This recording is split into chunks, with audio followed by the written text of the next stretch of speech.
बिस्मिल्लाहिर्रहमानिर्रहीम। तमाम दोस्तों को, अज़ीज़ों को अस्सलाम वालेकुम। उम्मीद है सब दोस्त खैरियत से होंगे। दोस्तों, आज की इस वीडियो के अंदर ही हम लोग इस्लामिक स्टडी के हवाले से बहुत ही दिलचस्प मालूमात है जो आप लोगों के साथ शेयर करेंगे। तो इसलिए आप लोगों से रिक्वेस्ट है कि वीडियो को पूरा देखें ताकि आप लोगों को जो भी इंफॉर्मेशन थे वो मुकम्मल मिल सके। तो टॉपिक है हमारा मशहूर आइम्मा कराम की तरतीब ज़मानी।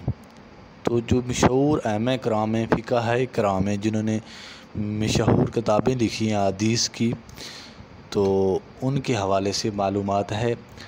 पहले नंबर पे हैं कि हज़रत इमाम आज़म अबू हनीफ़ा रहमतुल्लाह अलैह वो 80 हिजरी में पैदा हुए और 150 हिजरी में उन्होंने वफ़ात पाई।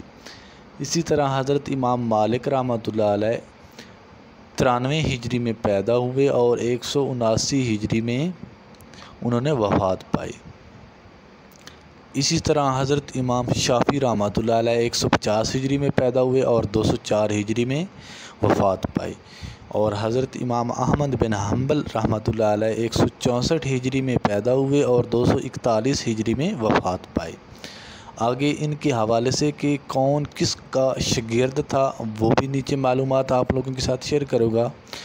और मुहद्दिसीन कराम के हवाले से भी है कि हज़रत इमाम बुखारी रहमतुल्लाह अलैह 194 हिजरी में पैदा हुए और 256 हिजरी में वफ़ात पाई। इसी तरह हज़रत इमाम मुस्लिम रहमतुल्लाह अलैह 204 हिजरी में पैदा हुए और 261 हिजरी में वफ़ात पाई।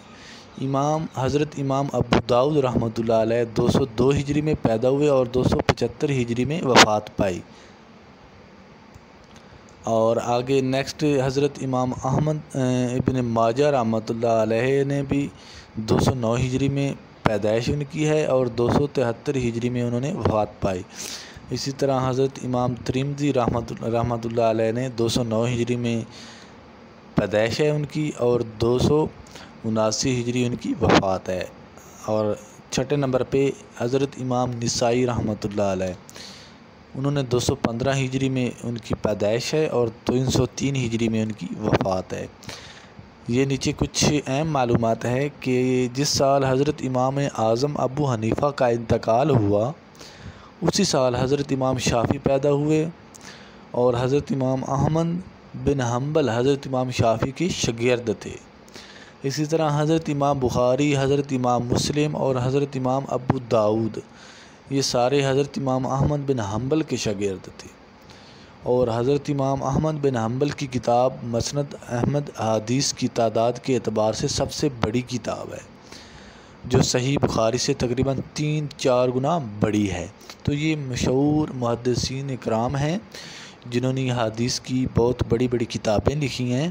तो उनके हवाले से बहुत ही इम्पोर्टेंट मालूमात थी, क्योंकि कम्पिटिटिव एग्ज़ाम में इनके हवाले से बहुत सारी जो क्वेश्चन हैं वो पूछे जाते हैं। तो उम्मीद करता हूँ तमाम दोस्तों को वीडियो अच्छी लगी होगी। वीडियो अच्छी लगी है तो चैनल को भी सब्सक्राइब कर दें और वीडियो को भी लाइक कर दें।